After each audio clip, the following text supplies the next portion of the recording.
Welcome to Plus Sports, the show where we give a different perspective on sports and look at the stories of athletes who not just amaze but also inspire. I'm Patricia Bermudez Hizon. Here we will give you not just the latest in the sporting world, but also the stories behind the athletes' struggles, victories, and motivation.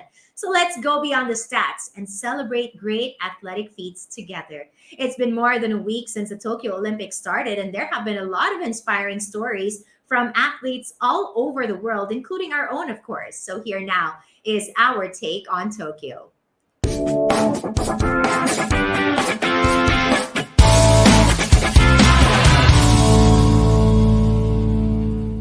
Two Filipino athletes are scheduled to compete today to try to add to the country's 3 guaranteed medals in Tokyo. First up was sprinter Christina Knott, who competed in the women's 200-meter event in athletics. Unfortunately, Knott did not qualify in the final after finishing 5th in Heat 7 during the qualifiers. The 25-year-old Knott finished with a time of 23.8 seconds as she ended up outside the top 3 in her heat, which she needed to be in order to qualify for the finals. Nevertheless, Knott was still able to make our country proud by giving her all when competing against the world's best. So we're really proud of you, Christina. Later today, another Filipino athlete in Carlos Yulo will compete in the men's vault final to try to give our country an Olympic medal. During the qualifiers last week, the 21-year-old Yulo did not qualify in the final of the floor exercise event, which is considered as his signature event. But still, he was able to reach the top 8 in the men's vault with a score of 14.733 to reach the final. Tonight, Yulo will get one more chance to win an Olympic medal for the Philippines. So we are praying and we are rooting for you, Carlos. With the Olympics already in day 10, there have been a lot of medals that were handed out in the last day. So it's time for us to take a look at the latest medal tally. As of 12 noon, China is still on top of the medal table with their 24 gold medals and 51 medal haul. The United States, meanwhile, is running second with 20 gold medals and 60 in total. Host country Japan, meanwhile, is still in third with 17 golds and 31 total medals, while Australia has jumped now to fourth spot with 14 golds and 31 medals overall. The Russian Olympic Committee athletes, meanwhile, are at 5th place with 12 golds and 44 total medals. Now, Great Britain, France, South Korea, Italy, and the Netherlands make up the top 10, while the Philippines sits at number 48 with just 1 gold medal registered so far. But with the boxers Nesty Patecio and Yumir Marshall already guaranteed of medals, the country will, of course, be moving up that medal table soon. That's a quick look at our take on Tokyo.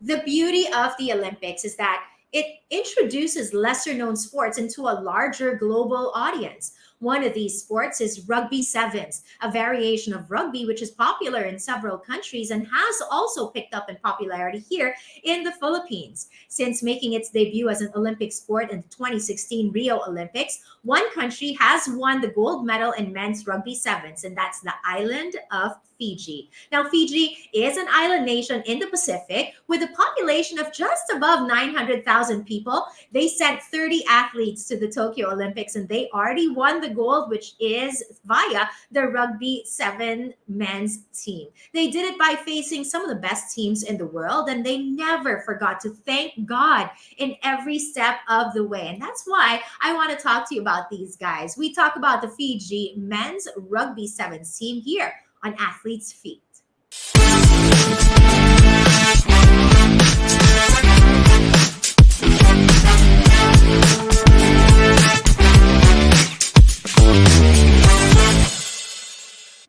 Back in 2016, the Fiji men's rugby sevens team made history by winning the country's first Olympic medal in any event.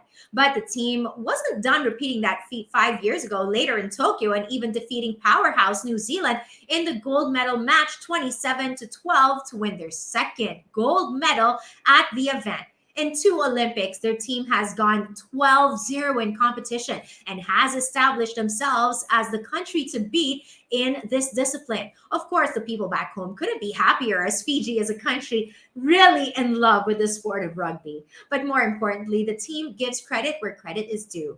Moments after winning the gold in Tokyo, they huddled and formed a circle and sang their team song. But it wasn't just any team song. They were praising God for their victory. In an interview, team captain Jerry Tuwai said that prayer and singing is an important part of their success, as it reminds them of the love of God and that though they may stray away from what He expects of them, He still loves them and gives them good things. This is truly an inspiring story about how one small nation has dominated an Olympic sport against powerhouse countries and how they profess their faith and love for God in the midst of their victory and success. And that was our really powerful athlete's feat.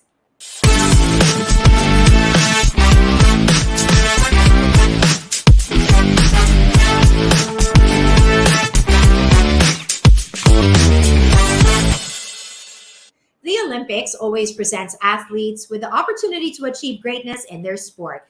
And in Tokyo, one swimmer in Australia's Emma McKeon did just that and more as she made history by the end of the swimming competitions. McKeon leaves Tokyo with 7 Olympic medals, becoming the first female swimmer to pull off the feat, including 4 gold medals. Today, we will talk about this incredible swimmer on Women in Sports.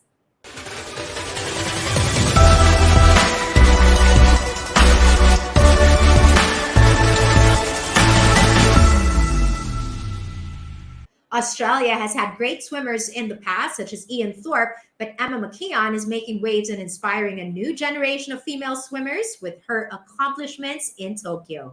With victories in the 50-meter freestyle, 100-meter freestyle, 4x100-meter freestyle, and the 4x100-meter medley, among other events, McKeon has joined the likes of Michael Phelps and Mark Spitz as the only athletes to win 7 medals at a single Olympics. While McKeon said that she was happy with her victory and to be mentioned alongside some of the greatest Olympians, she said that she wasn't looking at the statistics of multiple medals and was just focused on competing. She added that she was honored by the accomplishment because she worked hard for it. Her feats in the pools of Tokyo is truly an inspiring reminder for us to work hard in whatever it is that we do. And in the long run, this will pay off and will be rewarded. And that is Emma McKeon's story on Women in Sports.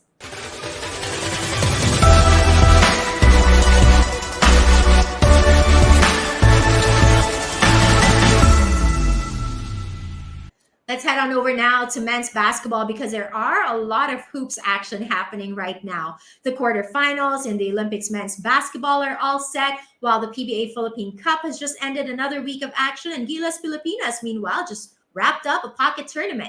So here's everything you need to know about basketball on Inbound.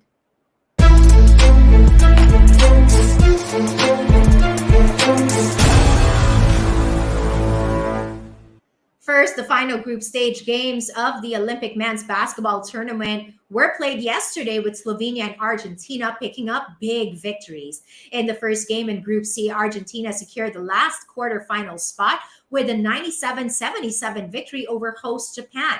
After leading by 8 at the half, Argentina had a surge in the second half to take the victory. Veteran Luis Scola led the 2004 Olympic gold medalist with 23 points and 10 rebounds, while Facundo Campazzo added 17 points, 11 assists, and 7 rebounds. Japan, meanwhile, was led by Yuday Baba's 18 points, but it could not prevent the host from missing the knockout stage. Meanwhile, in the second game, Slovenia turned back Spain 95-87 in a battle of undefeated teams in the group. Dallas Mavericks star Luka Doncic finished with 12 points, 14 rebounds, and 9 assists, while Vlatko Cancar led the first-time Olympians with 22 points. Spain was led by Ricky Rubio's 18 points, but the reigning World Cup champions finished second in the group as Slovenia remained unbeaten. The quarterfinals are set to begin tomorrow with Spain facing off against the United States. That's going to be really exciting. Slovenia battling Germany, Australia meeting Argentina, and Italy colliding with France. And that's what we got for you on Olympic Hoops. Let's go local now. Action continued in the PBA Philippine Cup with a couple of close games from yesterday's doubleheader. So let's take a look at the latest results in our PBA recap right here. In the first game, the Rain or Shine Elasto Painters escaped a hard-fighting Terra Firma Deep 83-77 to end their two-game slide. After trailing by as much as 15 points in the first half, the Elasto Painters chipped away at the Deep's lead until they completed their comeback. Rain Ambatak led Rain or Shine with 17 points, while Gabe Norwood and Adrian Wong added 15 points apiece. Terra Firma, meanwhile, was led by Wami Tiangson's 20 points and Roosevelt Adams' 13 points.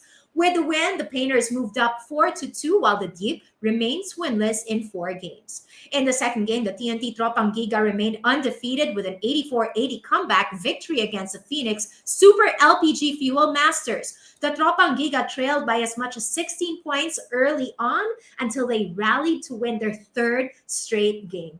Troy Rosario led TNT with 15 points, including some clutch baskets, while RR Pogoy added 13 points. The Fuel Masters, meanwhile, had 5 players finishing in double figures, led by Matthew Wright's 15 points, as they absorbed their 4th loss in 5 games. The Philippine Cup continues on Wednesday with a triple header still at the Inares Arena in Pasig. In the first game, the TNT Tropang Giga looks to remain undefeated when it faces off against the Blackwater Bossing, which is still looking for its first victory. In the second game, the NLEX Road Warriors look to move up in the standings when it faces off against the Meralco Bolts, who have been one of the best teams in the conference so far with a 4-1 record. And in the third game, the Phoenix Super LPG Fuel Masters will look to bounce back from defeat when they take on the Terra Firma Deep, which is still in the hunt for their first victory. Gilas Pilipinas, meanwhile, wrapped up its stint at the King Abdullah Cup with a 4th place finish. They fell in their final game of the tournament last night to Tunisia, 80-68, in the battle for 3rd. The national team, which played without big man Ange Kwame, battled back and narrowed the 16 points deficit to 3, but could not overcome the lead and fell short of a podium finish. But even so, it was still a promising showing for our young team, and they can only get better as they pick up experience from these international tournaments. And that's everything you need to know about the world of basketball right here on Inbound.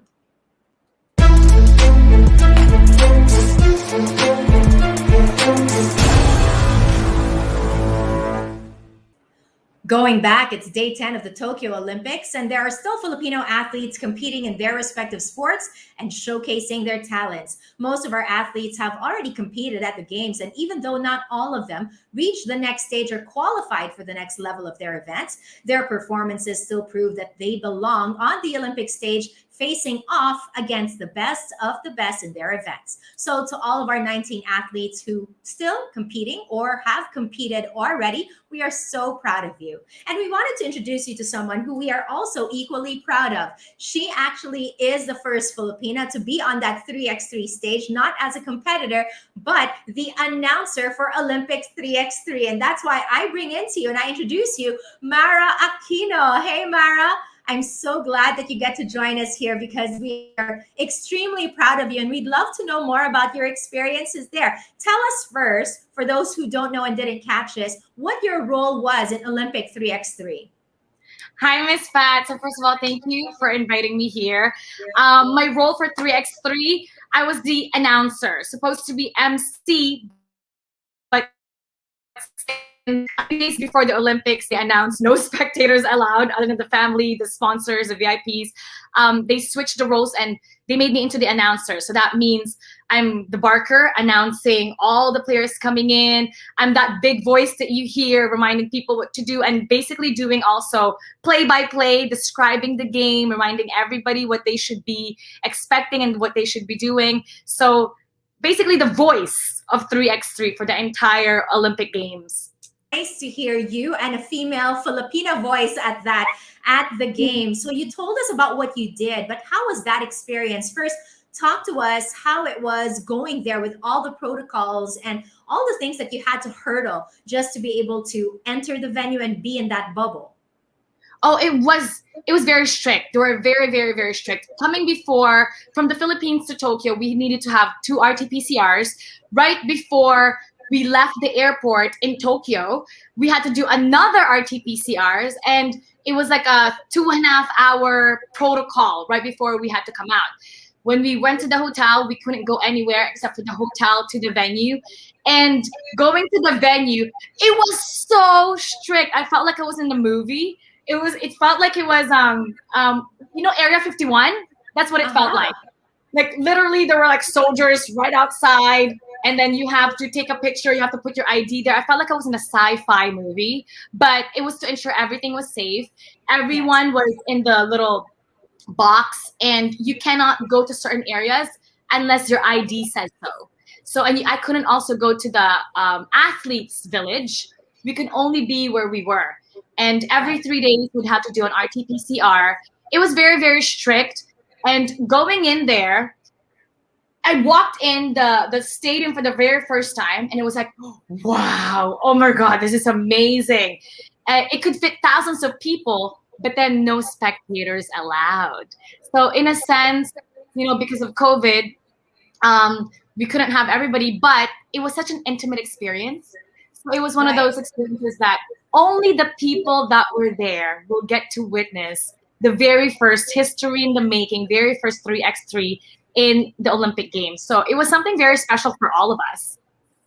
Right. And it seemed like you all made the most of it, even though there were no spectators. And having spectators is really one of the key elements for 3x3. And you get your energy from that, but you are never short of energy. Tell us about, you were starting to tell us about the experience of getting to watch all those players and get to watch the best in the best, best of the best in the world. Now, do tell us also, as you watch, especially the finals game, especially when you watch maybe even the ladies or the men's 3x3 gold medal matches, how do you maintain your composure and not get overly excited, because those two games really went down the wire? Oh, it was so amazing. We have to make sure that we're not biased, of course. Responsible broadcasting. We have to make sure that even though there's a losing team and a winning team, we have to give the same amount of energy for both. And you get really carried away into the game. And you have to always remember, there are both families watching. Families were allowed to watch. So both teams, their families and their coaches and their team, they were there. So giving that best coverage to everybody. And even though really there's only like a few hundreds of spectators, you have to carry it out as if it's a full stadium. You have to pretend it's a full stadium. There's no excuses. So having that energy put out there to make sure that you're highlighting the moment, you're highlighting the correct moment, you're highlighting the right feel. And Olympics is so strict. You will literally have to do everything by the second. And sometimes, because it's Tokyo, they don't like certain ad-libs. You have to stick to the certain words, sentences, phrases that are allowed. Literally, if you're 30 seconds delayed, it's like, no, you cannot do that. Like, you have to be to the T, to the dot, because there's so many things involved. And it was such a unique experience, to be honest. And when they were announcing the gold medalist, I wanted to shriek and be like, oh my God, I watched all your journey from FIBA 3x2 World Tour. It's so, you're really just so proud of what they've shown. And if I could have a wish, I was actually taking a look at the flags over there. Next 3x3 basketball and Olympic Games, the Philippine flag will be there. That's what I'm hoping for. That's probably going to be hard to maintain your composure.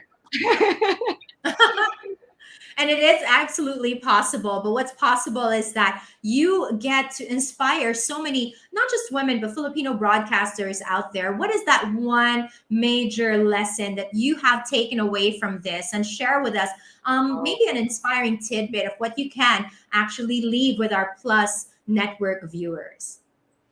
Well, if I can say something to anybody out there, iba na labanan ngayon, meaning whatever you're passionate about, keep going at it. I mean, I've always been told, I have too much energy.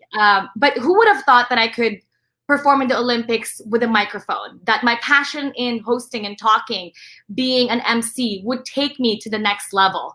So this is something that whatever you're good at, keep working, keep working at it. And whatever your personality is, yes, you have to adjust to certain things, but you never know, that's what they might like about you, that energy. And if there's a lesson that I could take away from this is, if you love your craft, you have to know every single angle. Because I was used to being a host, being a courtside reporter, but a few days prior to the Olympics, I was put into play-by-play and being an announcer. And that was my very first time being a commentator. And it was in the biggest sports event in the entire world. So the takeaway is, if you really love something, don't just stick to that one role. Know every single angle, because you never know what they will require of you when you get there. If you want to be the best in what you do, make sure you are the best and you know everything. So yeah, keep working for it. You know, it's really that energy of yours that made us love you from the beginning and really put you in 3x3 where you really belong. Honestly, your personality and everything else really are a perfect fit. Thank you so much, Mara. That was Mara Aquino. We really are proud of you and we appreciate you sharing your time on Plus Sports. Filipinas represent. That's right. Thanks so much. That was our 3x3 announcer for the Olympics. The first time ever, Mara Aquino. We are just so happy for her. Now for more sports stories here and abroad that not just inform, but also inspire, catch Plus Sports every day on Plus Network. And that's it for us here at Plus Sports. I'm Patricia Bermudez-Hizon. Thank you for watching.